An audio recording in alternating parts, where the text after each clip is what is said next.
പഠിക്കാൻ പോകുന്നത് authentication header ആണ്. authentication headerന്റെ പേരിൽ നിന്ന് നമുക്ക് മനസ്സിലാക്കാനായിട്ട് സാധിക്കും. അത് യൂസ് ചെയ്യുന്നത് authentication വേണ്ടിയിട്ടാണ്, ഡേറ്റ ഇന്റഗ്രിറ്റി പ്രൊവൈഡ് ചെയ്യാൻ വേണ്ടിയിട്ടാണ് യൂസ് ചെയ്യുന്നത്. ഇത് ബേസിക്കലി ട്രാഫിക് ഫിൽട്ടർ ചെയ്യാനും അഡ്രസ് സ്പൂഫിംഗ് പ്രിവെൻറ്റ് ചെയ്യാനും അല്ലെങ്കിൽ റിഡ്യൂസ് ചെയ്യാനും റീപ്ലേ അറ്റാക്സ് ഉണ്ടാവാണ്ടിരിക്കാനും വേണ്ടി നമ്മൾ യൂസ് ചെയ്യുന്ന ഒരു സംഭവമാണ് authentication header എന്ന് പറയുന്നത്. ഇതിപ്പോൾ നമ്മൾ കൊടുത്തിരിക്കുന്ന authentication headerന്റെ ഫോമാറ്റാണ് നമ്മൾ കൊടുത്തിരിക്കുന്നത്. ഫസ്റ്റ് വൺ പറഞ്ഞാൽ നെക്സ്റ്റ് ഹെഡർ എന്ന് പറയുമ്പോഴത്തേക്കും ഇനി അടുത്ത വരുന്ന ഹെഡർ ഏതാണ് എന്ന് റെക്കഗ്നൈസ് ചെയ്യാൻ വേണ്ടി, അടുത്ത വരുന്ന ഹെഡറിന്റെ ടൈപ്പ് ഏതാണ് റെക്കഗ്നൈസ് ചെയ്യാൻ വേണ്ടിയിട്ടാണ് നെക്സ്റ്റ് ഹെഡർ ഓപ്ഷൻ ഇവിടെ കൊടുത്തിരിക്കുന്നത്. ഇനി നമ്മൾ പറയാൻ പോകുന്ന 2-3 ഫോമാറ്റ്സിലെ നെക്സ്റ്റ് ഹെഡർ എന്നുള്ള സംഭവം വരും, പക്ഷെ അവിടെ മീനിങ് വേറെയാണ്. സോ ഇവിടുത്തെ മീനിങ്ങും അവിടുത്തെ മീനിങ് ഡിഫറെൻ്റ് ആയിരിക്കും. 8 ബിറ്റ്സ് ആണ് നെക്സ്റ്റ് ഹെഡർ വരുന്നത്. അത് കഴിഞ്ഞ് വരുന്നത് പേലോഡ് ലെങ്ത്. പേലോഡ് ലെങ്ത് എന്ന് പറഞ്ഞാൽ basically length of the entire age authentication ഹെഡറിന്റെ ലെങ്ത് -2, അതായത് ഈ എൻറ്റയർ authentication ഹെഡറിന്റെ ലെങ്ത് -2 ഇൻ വേർഡ്സ് ആയിരിക്കും കൊടുക്കുന്നത്. അതാണ് പേലോഡ് ലെങ്ത് എന്ന് പറഞ്ഞാൽ. അത് 8 ബിറ്റ്സ് ആണ് വരുന്നത്. റിസർവ് എന്ന് പറയുന്നത് it's reserve area for future use. SPI stands for security parameter index. അത് ബേസിക്കലി ഒരു സെക്യൂരിറ്റി അസോസിയേഷൻ ഐഡന്റിഫൈ ചെയ്യാൻ വേണ്ടിയിട്ടാണ്. അപ്പോൾ നിങ്ങൾ അല്ലെങ്കിൽ സെക്യൂരിറ്റി അസോസിയേഷൻ ആണ്.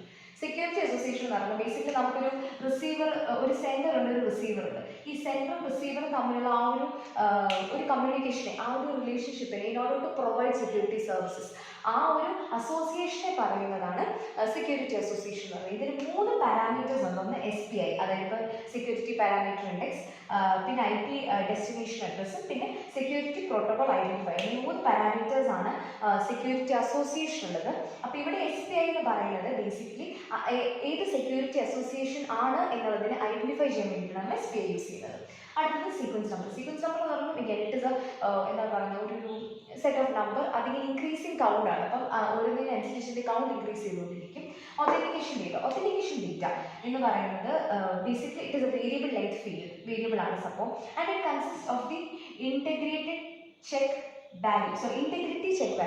ഇന്റഗ്രിറ്റി ചെക്ക് വാല്യൂ എന്ന് പറയുന്നത്, അല്ലെങ്കിൽ അതിന് വേറൊരു പേര് പറഞ്ഞു കഴിഞ്ഞാൽ MAC കോഡ് എന്ന് പറയും, മെസ്സേജ് ഒതന്റിക്കേഷൻ കോഡ്. സോ നമ്മൾ ഈ ഇതിൽ തന്നെ NSP തന്നെ MACന് വേറൊരു ഡെഫിനിഷൻ കൂടെ നമ്മൾ കാണുന്നുണ്ട്, പക്ഷേ ഇവിടെ അത് മെസ്സേജ് ഒതന്റിക്കേഷൻ കോഡാണ്. മെസ്സേജ് ഒതന്റിക്കേഷൻ കോഡ് അല്ലെങ്കിൽ ഇന്റഗ്രിറ്റി ചെക്ക് വാല്യൂവിനെ ജനറേറ്റ് ചെയ്യാൻ വേണ്ടിയിട്ട് നമുക്ക് 2 അൽഗോരിതംസ് യൂസ് ചെയ്യാം.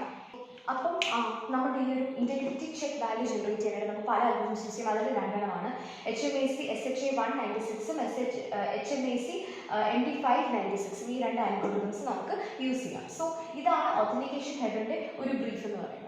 ഇനി നെക്സ്റ്റ് നമ്മൾ പഠിക്കാൻ പോകുന്നത് എൻകാപ്സുലേറ്റിംഗ് സെക്യൂരിറ്റി പേലോഡ്. ഇപ്പം ESP എന്ന് പറയുന്നത് നമുക്കറിയാം, അത് എന്താ മെസ്സേജസിൻ്റെ കോൺഫിഡൻഷ്യാലിറ്റി, ഇൻറ്റഗ്രിറ്റി മെയിൻറ്റെയിൻ ചെയ്യാൻ വേണ്ടിയിട്ട്, അവരെ പ്രോപ്പറായിട്ട് എൻക്രിപ്റ്റ് ചെയ്യാൻ വേണ്ടിയിട്ട്, പിന്നെ ട്രാഫിക് ഫ്ലോവിൻ്റെ ഒന്ന് മോണിറ്റർ ചെയ്യാൻ വേണ്ടിയിട്ട്, അങ്ങനത്തെ കുറേ കാര്യങ്ങൾക്ക് വേണ്ടിയിട്ട് നമ്മൾ ESP യൂസ് ചെയ്യുന്നത്. സോ ESPയുടെ പാക്കറ്റ് ഫോമാറ്റാണ് നമ്മൾ ആദ്യം പറയുന്നത്. SPI നമ്മൾ ഓൾറെഡി പറഞ്ഞിരുന്നു, security parameter index, again security association identify ചെയ്യാൻ വേണ്ടിയിട്ടാണ്. സീക്വൻസ് നമ്പർ അഗൈൻ നമ്മൾ പണ്ട് പറഞ്ഞ സെയിം മെയിൻ തന്നെയാണ്, ഒരു കൗണ്ടർ, ഇൻക്രീസിങ് കൗണ്ടർ വാല്യൂ ആണത്. പേലോഡ് ഡേറ്റ എന്ന് പറയുമ്പോഴത്തേക്കും എൻ്റെ പാക്കറ്റിൻ്റെ ഡേറ്റ എന്താണ്, അതിൻ്റെ കണ്ടന്റ്, ലൈക്ക് നമ്മുടെ മെസ്സേജില്ലേ, അതാണ് നമ്മുടെ പേലോഡ് ഡേറ്റയുടെ അകത്ത് വരുന്നത്. It is A variable value. അടുത്ത് വരുന്നതാണ് പാഡിംഗ് എന്ന് പറയുന്നത്. പാഡിംഗ് ബേസിക്കലി 0 to 255 ബൈറ്റ്സ് ആണ് ഇതിൻ്റെ റേഞ്ച്. അപ്പം ഇതിൻ്റെ യൂസസ് എന്ന് പറയുന്നത് 3 യൂസസ് ആണുള്ളത്.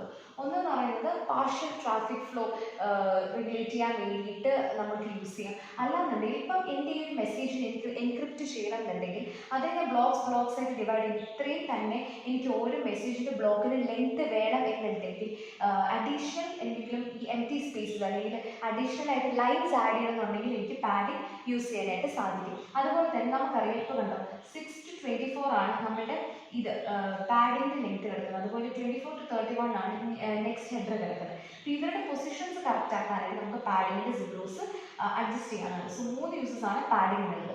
ലെങ്ത് ആസ് ഐ സെഡ്, പേലോഡിൻ്റെ പാഡിങ്ങിൻ്റെ ലെങ്ത്. പാഡിങ്ങിൻ്റെ ഇവിടെ ഞാൻ എന്താണ് ഇത്രയാണ് പാഡിങ് സിഗ്നൽസ് ഇട്ടേക്കുന്നത് എന്നുള്ളതിൻ്റെ ലെങ്ത് നമുക്ക് ഇവിടെ കൊടുക്കാം. നെക്സ്റ്റ് ഹെഡർ എന്ന് പറയുമ്പോഴത്തേക്കും പേലോഡ് ഡേറ്റയുടെ ടൈപ്പ്, പേലോഡ് ഡേറ്റ എന്ത് ടൈപ്പ് ആണ് എന്നുള്ളത് നമുക്ക് നെക്സ്റ്റ് ഹെഡറിൽ കൊടുക്കാം. ഒത്തൻറ്റിക്കേഷൻ ഡേറ്റയ്ക്കകത്ത് വരുന്നത് സെയിം തിങ് തന്നെയാണ്, ലൈക്ക് ഇൻറ്റഗ്രിറ്റി ചെക്ക് വാല്യൂ കാര്യങ്ങളൊക്കെയാണ്.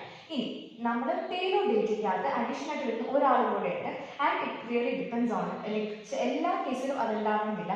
ഇനീഷ്യലൈസേഷൻ വെക്റ്റർ ഇനീഷ്യലൈസേഷൻ വെക്ടർ എന്ന് പറയുന്നത് ബേസിക്കലി ക്രിപ്റ്റോഗ്രഫിക് ആൽഗോരിതംസ് ആണ് യൂസ് ചെയ്യുന്നുണ്ടെങ്കിൽ എൻക്രിപ്ഷനായിട്ട് ഇനീഷ്യലൈസേഷൻ വെക്ടർ ആണ് നമ്മൾ യൂസ് ചെയ്യുന്നത്. ഇനിയിപ്പം നമ്മൾ പേലോഡ് ഡേറ്റയുടെ കൂട്ടത്തിലായിരിക്കും ആഡ് ഓൺ ചെയ്യുന്നത്. ക്രിപ്റ്റോഗ്രഫിക് ആൽഗോരിതംസ് ഏതൊക്കെ നമുക്ക് എൻക്രിപ്ഷനായിട്ട് യൂസ് ചെയ്യാൻ പറ്റും എന്നുള്ളത് ഡെസ് നമുക്ക് യൂസ് ചെയ്യാം, ഐഡി യൂസ് ചെയ്യാം, കാസ്റ്റ് യൂസ് ചെയ്യാം. അങ്ങനെ അൽഗോരിതംസ്, ഇത്രയും അൽഗോരിതംസ് നമുക്കൊരു 4-5 അൽഗോരിതംസ് ഉണ്ട്. അപ്പോൾ അതൊക്കെ നമുക്ക് ഇതിനെ എൻക്രിപ്റ്റ് ചെയ്യാനായിട്ട് യൂസ് ചെയ്യാം. ഈ ഒരു കണ്ടന്റിനെ എൻക്രിപ്റ്റ് ചെയ്യാനായിട്ട് നമുക്ക് യൂസ് ചെയ്യാം. ഇനി അടുത്ത് നമ്മൾ നോക്കാൻ പോകുന്നത്, നമ്മൾ നേരത്തെ ട്രാൻസ്പോർട്ട് മോഡിൻ്റെയും ടണൽ മോഡിൻ്റെയും ഒരു ചെറിയ ഡിസ്ക്രിപ്ഷൻ പറഞ്ഞായിരുന്നു. ലൈക്ക് എന്താണ് വർക്കിംഗ്, എന്തൊക്കെയാണ് ബേസിക് ഡിഫറൻസസ് നമ്മൾ പറഞ്ഞായിരുന്നു.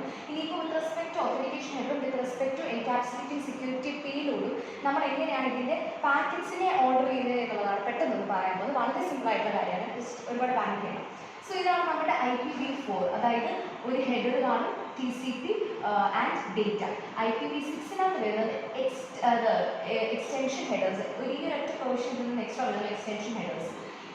ഓതന്റിക്കേഷൻ ഹെഡർ ട്രാൻസ്പോർട്ട് മോഡിലും ടണൽ മോഡിലാണ് നമ്മൾ ആദ്യം എക്സ്പ്ലെയിൻ ചെയ്യാൻ പോകുന്നത്. അപ്പം ഞാൻ നേരത്തെ പറഞ്ഞു ട്രാൻസ്പോർട്ട് മോഡ് എന്ന് പറഞ്ഞാൽ എന്താണ്, നമ്മൾ പേലോഡിനെ മാത്രമേ നമ്മൾ ഒതന്റിക്കേറ്റ് ചെയ്യുന്നുള്ളൂ, IP ഹെഡറിനെ നമ്മൾ ഒതന്റിക്കേറ്റ് ചെയ്യുന്നില്ല. അത് നമ്മൾ നേരത്തെ പറഞ്ഞത്. ഇത് IPയുടെ പേലോഡാണ് അല്ലേ, ഇത് IPയുടെ ഹെഡറാണ്. ഇതിൻ്റെ രണ്ടിൻ്റെ ഇടയിലാണ് നമ്മൾ ഒതന്റിക്കേഷൻ ഹെഡറിനെ പ്ലേസ് ചെയ്യുന്നത്. എന്നാൽ അപ്പോൾ അതാണ് IPv4 നടക്കുന്നത്. IPv6 വരുമ്പോഴത്തേക്കും ഈ എക്സ്റ്റൻഷനെ നമ്മൾ ഒന്ന് ഇലാബറേറ്റ് ചെയ്യുവാണ്, അതിന് നമ്മൾ രണ്ടായിട്ട് ഡിവൈഡ് ചെയ്യുവാണ്. എന്നിട്ട് അതിൻ്റെ നടുവിലോട്ടാണ് നമ്മൾ ഒതന്റിക്കേഷൻ ഹെഡറിനെ പ്ലേസ് ചെയ്യുന്നത്. TCP ഡേറ്റ അതുപോലെയുണ്ട്, ഡെസ്റ്റിനേഷൻ നമ്മൾ എക്സ്ട്രാ കൊടുക്കുന്നുണ്ട്, hop by hop, destination routing and fragment നമ്മൾ കൊടുക്കുന്നുണ്ട്. അതേസമയം IP ഹെഡറിൽ നമ്മൾ ഇതൊന്നും ചെയ്യുന്നില്ല. ട്രാൻസ്പോർട്ട് മോഡ് ആയതുകൊണ്ട് തന്നെ പേലോഡിൻ്റെ കൂട്ടത്തിലാണ് നമ്മൾ ഒതന്റിക്കേഷൻ ഹെഡറിനെ ആഡ് ചെയ്തിരിക്കുന്നത്. സോ അത്രയും ക്ലിയർ ആണെന്ന് വിചാരിക്കുന്നത്. അതാണ് ട്രാൻസ്പോർട്ട് മോഡിൽ വരുന്നത്. ടണൽ മോഡിൽ വരുന്നത്, ഞാൻ ടണൽ മോഡിൽ എന്താണ് പറഞ്ഞത്, ടണൽ മോഡിൽ ഈ ഒരു പാക്കറ്റിനെ, അതായത് ഈ IPയുടെ പാക്കറ്റിനെ ഇന്നർ പാക്കറ്റായിട്ടും അതിന് പുറത്തോടെ ഒരു ഔട്ടർ പാക്കറ്റ് ഉണ്ടാക്കും എന്നാണ് പറഞ്ഞിരിക്കുന്നത്. അപ്പോൾ ഈ ഒരു സാധനത്തിനെ പേലോഡായിരുന്നു, IP പേലോഡായിരുന്നു, അതിൻ്റെ കൂടുതൽ ഒരു എക്സ്ട്രാ IP ഹെഡർ ആഡ് ചെയ്യും എന്നായിരുന്നു പറഞ്ഞത്. സെയിം തിങ് ആണ് ഇവിടെ നടക്കുന്നത്. എന്താണെന്ന് വെച്ച് കഴിഞ്ഞാൽ ഇവിടെ നമുക്ക് ഇതൊരു പാക്കറ്റാണ്, ഈ പാക്കറ്റിൻ്റെ കണ്ടന്റാണ്. ഈ പാക്കറ്റിനെ ഒന്നും ചെയ്യുന്നില്ല, അതിനെ എൻ്റെ IP പേലോഡിനകത്ത് കയറ്റുവാണ്. ഒരു എക്സ്ട്രാ IP ഹെഡർ ഞാൻ ആഡ് ചെയ്യുവാണ്, അതിൻ്റെ ഒതന്റിക്കേഷൻ ഹെഡർ ഞാൻ ആഡ് ചെയ്യുവാണ്. അതുപോലെ ഇവിടെ വരുമ്പോഴത്തേക്കും ഈ സാധനം IPv6 വരുമ്പോഴത്തേക്കും ഞാൻ പറഞ്ഞില്ല, ഒരു ഒറിജിനൽ IP ഹെഡർ ഉണ്ടാവും, എക്സ്റ്റൻഷൻ ഉണ്ടാവും. സെയിം തിങ് ഇവിടെ നിന്ന് ഡ്യൂപ്ലിക്കേറ്റ് ചെയ്യുവാണ്, IP header, extension and authentication header. ബാക്കി എല്ലാം അതുപോലെ എടുത്ത് ഏകദേശം മതി. ഇതാണ് ടണൽ മോഡ്, ഇതാണ് transport mode of authentication header. ഇനി ഇപ്പം അടുത്തത് നമ്മളിപ്പം ESPയുടെ കാര്യം പറയുകയാണെന്നുണ്ടെങ്കിൽ ESPയുടെ കാര്യം വളരെ ഈസിയാണ്. ഒരു കാര്യം ചെയ്താൽ മതി, ഇവിടെ ഈ A ചെയ്തിരിക്കുന്നതിന് പകരം ESP എന്ന് എഴുതുക. ESP header